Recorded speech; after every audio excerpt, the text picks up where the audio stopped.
Old Beaver been busy making some things happen, getting ready for winter. That thing's been there about 2 weeks. It's twice the size it was a week ago. About a month early this year, earlier than normal. That's usually a harbinger, they say, of what the winter's going to bring. Hopefully not. They've already backed up a bunch of water though. But this video is not about beaver. I like beaver. Beaver are cool. Beaver may be the neatest thing we chase as trappers. This video is about otter. The river otter in Missouri, the scourge of the river otter. Destructive, catastrophically destructive river otter. That's what this video is about, so stay tuned. I'm DW Verts, Hickbilly Outdoors, checking out the creek, early fall, and worrying about the otter. Be right back.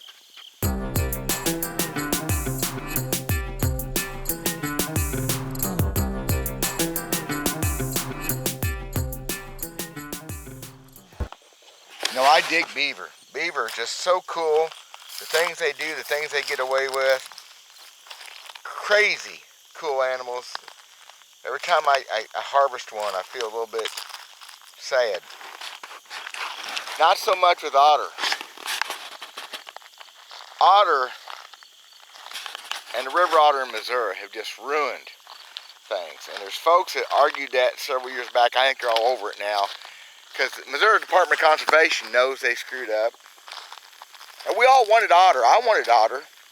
They reintroduced them about 10 miles north of here in the mid-80s, I guess. By the mid-90s, we all knew it was a bad deal. So first off, what happens is these otter, they'll tell you they eat crawdads, they eat crayfish, crawfish, that's what they eat them. They don't turn them loose. Well, obviously we got plenty of crawdads, right? So that's no big deal. But what we didn't know was how many fish the otter will destroy. Not necessarily eat. They'll eat some, but they're like a cat. They just kill for fun. Okay? It's just a fact. And the people used to deny this, argue this, pretty much I think are all gone now. They've been convinced. It's not just in these creeks either. The otter venture way out. First otter I ever caught was a mile and a half from a major waterway in a coyote set. They kill for fun, and they can get into a space, a pond, wherever, and they wipe it out almost overnight. You'll find the fish laying on the banks with one bite out of their back. You'll see them swimming that way sometimes. A lot of trauma. Look at that, another little beaver dam right there. I just realized, just below that, where the other one was. Look at it, trying to put a few sticks there too. A lot of fresh cut sticks. Love my beaver. Corn stalks. Don't like otter. Otter are a problem. So, what happened to make this come about? Well, we'll talk about that for just a second. Hopefully I'll get it right. Don't judge me. I haven't researched anything. This is from me trapping and me being around this since the otter were first introduced. Like I said, we all wanted otter. We thought it was cool. Otter hadn't, there may have been some still in southern Missouri, Boot Heel and things, but we wanted otter back. We all wanted otter to trap. We thought it was cool. They belong here. They were here originally and for whatever reason was gone. But the problem, as I understand it, the otter that were reintroduced into Missouri in the 80s were southern otter from Louisiana. The whole story is well documented. They were all brought in from Louisiana. And what the situation is even though I consider myself a southern boy, the otter we needed in Missouri would have been the northern river otter.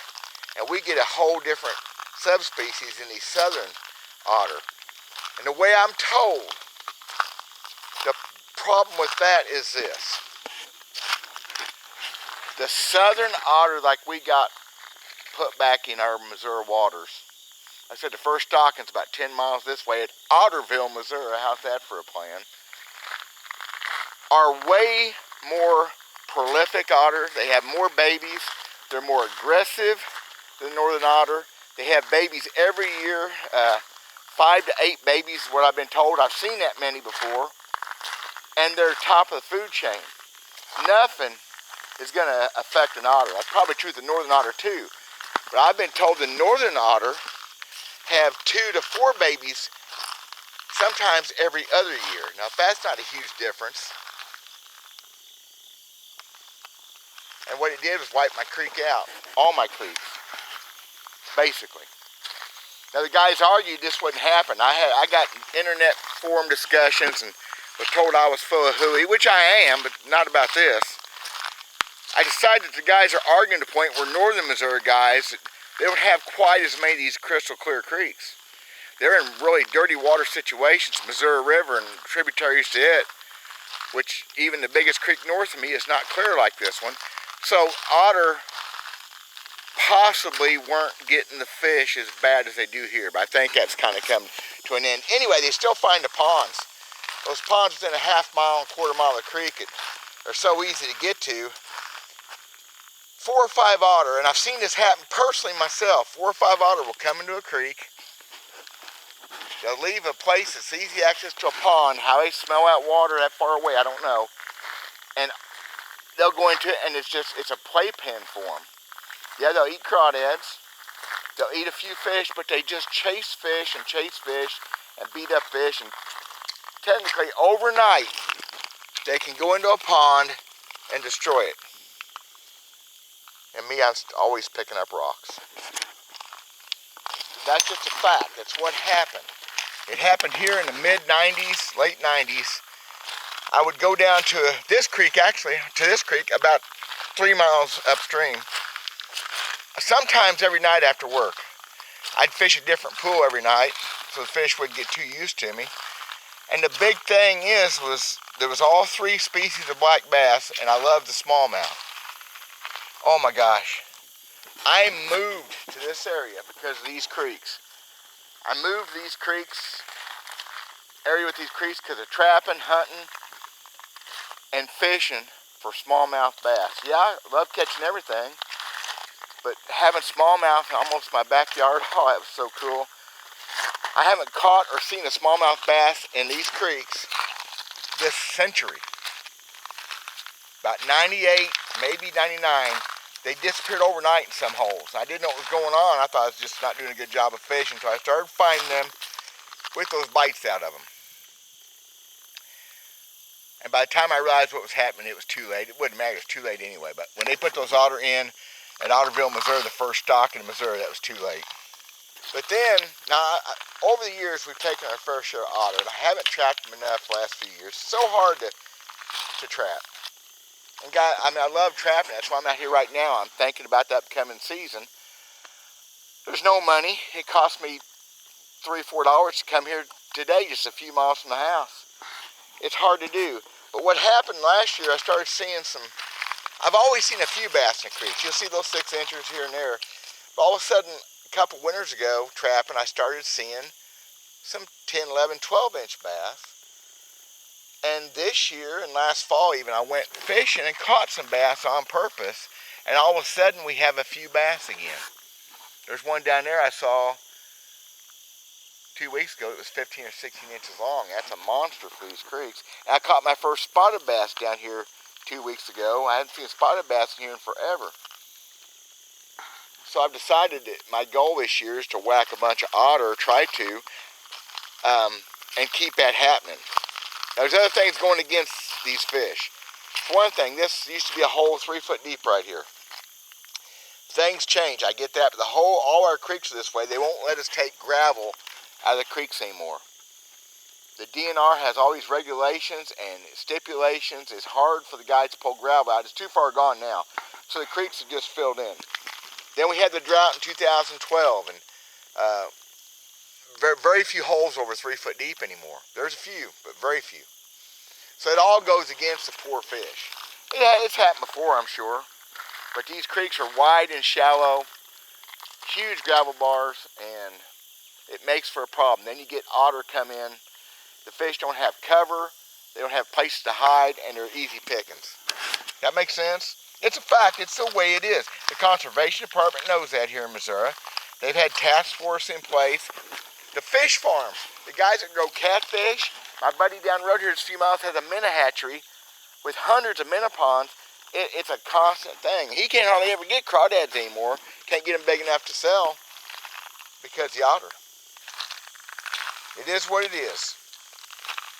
Otter are wonderful critters. My gosh, they're fun to watch. They're strong. They get pretty big. They're not all that hard to catch, but they're a scourge. They're a monster. And it's too late now. Lake of the Ozarks. Another reason I moved here is to be closer to Lake of the Ozarks and Truman. Lake of the Ozarks has otter at the 2-mile marker, right by the dam, at the 10-mile marker, the 21-mile marker, where the big monster boats are, and the big go fast, jump high 502 blown motors and whatever they have nowadays, where it's an ocean, and the otter are on their docks eating things. People can't hardly have a fish basket at Lake of the Ozarks. And I called that wrong. I said, oh, it won't be a big deal. They'll stay in the creeks. They'll stay in the wild. No, they're right there on the main channel. And if a guy has a basket of crappie hanging off the side of his dock for very long, an otter's going to get into it. They can rip those baskets wide open. It's amazing how damaging they are, and people know that. And what can you do about it? Nothing except trap, trap, trap. So I guess, even though there's no money in it, they're a pain in the butt to skin and put up. I'd rather do a beaver than an otter. Coyote and otter are pretty close to being the same. I think I'd rather do coyote and otter. But I'm going to do it. That's my goal. Even though it's going to cost me money, I'm going to go broke doing it. To keep killing these otter, because I have some bass back in these creeks, and my goal would someday see another smallmouth bass, catchable population in these creeks. So that's it. I'm not very bright. I'm a dumb hickbilly. But I'm a trapper. And I'm looking at it as my duty to try to help balance this out, and I can't do it. There's not enough of us to do it anymore. But we'll catch some otter this year. We're going to catch some beaver too. Catch some coon and some bobcats. And I have a fox plan in place because truthfully my fox trappings went south. I don't do it very much. I got shoddy at it, and we got a lot of fox. And I can always tan a few of them and sell them. So that's not to be a big downer. This is just a fact thing. Starting to cool down. Getting close. Getting my blood up a little bit. So that's where we're at. Thanks for watching this, y'all. If you don't agree, let me know why you don't agree. Maybe you're in a part of the state that hasn't had the otter issues yet. Good for you, but they're coming. They've been here long enough now. They're way, way, way established. So let me know what y'all think. Thanks for watching. God bless.